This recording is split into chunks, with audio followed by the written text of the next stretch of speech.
नमस्कार, मैं हूं गौरव। चलिए देखते हैं उत्तराखंड की आज की सभी 10 बड़ी और ताज़ा खबरें। रोजाना उत्तराखंड की बड़ी खबरों के लिए अभी चैनल को सब्सक्राइब कर लीजिए। मुख्यमंत्री वात्सल्य योजना का शासन आदेश हुआ जारी। कोविड के कारण अनाथ हुए बच्चों को मिलेगा लाभ। कोविड में अनाथ हुए बच्चों को मुख्यमंत्री वात्सल्य योजना का लाभ मिलेगा। 9 जून को कैबिनेट में प्रस्ताव पास होने के बाद महिला सशक्तिकरण एवं बाल विकास विभाग की ओर से इसका शासन आदेश जारी कर दिया गया है।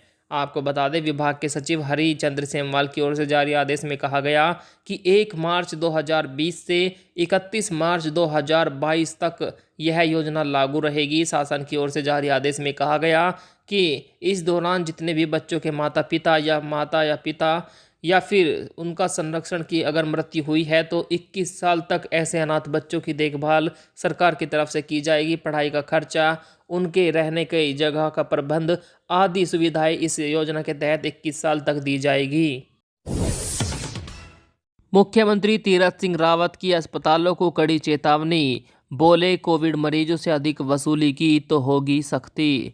मुख्यमंत्री तीरथ सिंह रावत ने इलाज के बदले कोविड मरीजों से अधिक पैसा वसूलने वाले प्राइवेट अस्पतालों पर सख्त कार्रवाई के निर्देश दिए। साथ ही आयुष्मान कार्ड पर फ्री इलाज न देने वाले अस्पतालों पर कड़ी कार्रवाई को कहा गया है। मुख्यमंत्री ने प्राइवेट अस्पतालों का समय पर निरीक्षण करके व्यवस्थाओं को परखने के भी निर्देश दिए। मुख्यमंत्री ने सचिवालय में कोरोना संक्रमण और वैक्सीन प्रोग्राम की समीक्षा की। बैठक में कोरोना संक्रमण को कम करने के लिए टेस्टिंग माइक्रो कंटेनमेंट जोन बनाने के निर्देश दिए गए। साथ ही मुख्यमंत्री ने संक्रमण को काबू में रखने के लिए कोविड एप्रोप्रिएट बिहेवियर पर विशेष ध्यान देने की जरूरत बताई।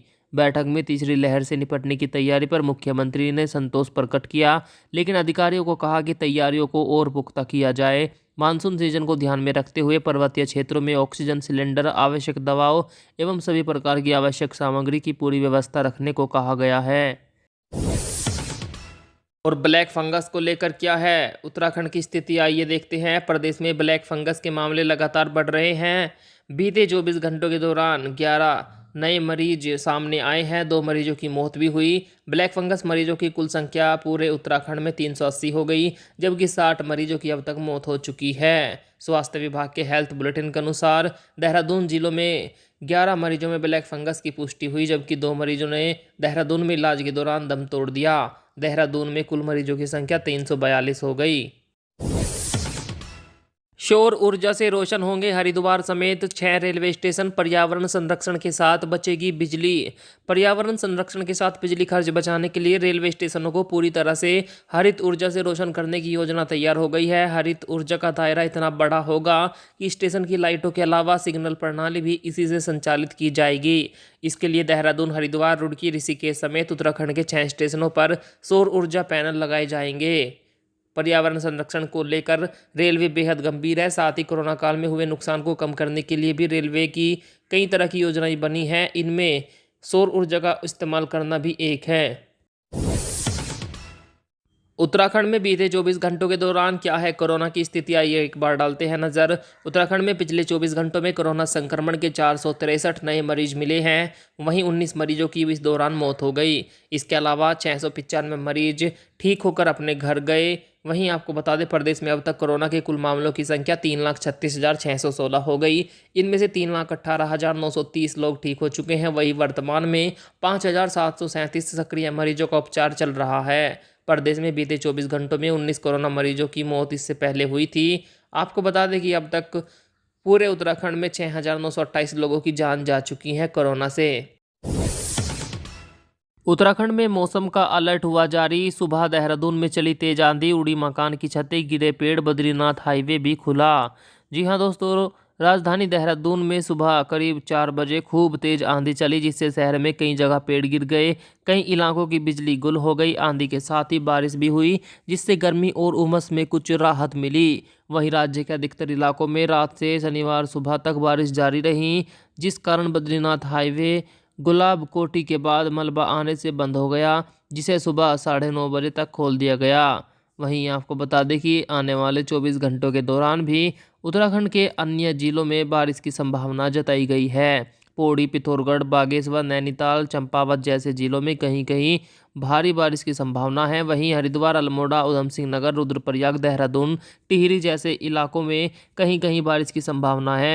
मौसम विज्ञानियों ने कहा कि इन जिलों में रेड अलर्ट भी जारी कर दिया है। तीर्थ पुरोहितों की मांग, बद्रीनाथ, केदारनाथ सहित चारों धामों में दर्शन करने के लिए इनको दी जाए अनुमति। कोविड संक्रमण कम होने के साथ ही तीर्थ पुरोहितों ने चार धाम यात्रा प्रारंभ करने पर जोर दिया। हालांकि वो पूरी तरह स्वस्थ यात्रियों को ही धाम में आने की अनुमति देना चाहते हैं। चार धाम यात्रा शुरू करने को लेकर सरकार की तैयारियों के बीच तीर्थ पुरोहितों ने यात्रा फिर शुरू होने की उम्मीद जगाई। श्री पंच मंदिर समिति गंगोत्री के सचिव सुरेश सेमवाल के मुताबिक अब यात्रा समिति स्तर पर शुरू की जा सकती है। यात्रा पर गढ़वाल क्षेत्र में हजारों लोगों की आजीविका भी निर्भर है। सेमवाल के मुताबिक सरकार चाहे तो यात्रियों के लिए RT-PCR जांच अनिवार्य कर दे। अगर आपके पास है पुराने सिक्कों का कलेक्शन तो घर बैठे बन सकते हैं लखपति। ऑनलाइन मार्केट प्लेस क्विकर अपने प्लेटफॉर्म पर बंद हो चुके सिक्कों के कलेक्शन को बेच रहा है। देश के कोने कोने से लोग अपने एंटीक कलेक्शन यहां डालते हैं और वह लाखों रुपए में बिक रहे हैं। क्विकर की वेबसाइट पर उपलब्ध जानकारी के मुताबिक 2 रुपये का सिक्का जो 1994 यानी 1994 में तैयार किया गया था वह 9 लाख रुपए में बिक रहा है। ऐसे में अगर आपके पास पुराने सिक्कों का कलेक्शन है तो आप आसानी से घर बैठे लखपति बन सकते हैं। कांग्रेस के द्वारा चलाया गया बीजेपी लूटिंग इंडिया अभियान कर रहा है ट्रेंड। जी हां, कांग्रेस के द्वारा तेल की बेतहाशा बढ़ती कीमतों के खिलाफ देशव्यापी धरना प्रदर्शन और आंदोलन हुआ। इस आंदोलन में कांग्रेस नेताओं और कार्यकर्ताओं द्वारा सरकार के खिलाफ गिरफ्तारियां दी गई। कांग्रेस सोशल मीडिया टीम द्वारा बीजेपी लूटिंग इंडिया अभियान चलाया गया जो नंबर 1 पर ट्रेंड कर रहा था। इसके जरिए कांग्रेस ने तेल के बढ़ते दामों के खिलाफ वर्चुअल अखाड़े में भी मोदी सरकार के खिलाफ घेराबंदी तेज कर दी है। कोरोना वैक्सीन प्रमाण पत्र वाले लोग ही कर पाएंगे हज यात्रा। सऊदी अरब के हज मंत्रालय ने हज को लेकर बड़ा फैसला किया। इस वर्ष 60,000 से ज़्यादा लोगों को हज की अनुमति नहीं होगी। इसके साथ ही सभी लोग यहाँ नागरिक या निवासी होंगे। इन सभी के पास वैक्सीनेशन का सर्टिफिकेट होना चाहिए। इसके साथ ही इनमें बीमारी के लक्षण नहीं दिखने चाहिए। बता दें कि लगातार दूसरे वर्ष कोरोना के कारण विदेशी लोगों को हज की अनुमति नहीं मिली है।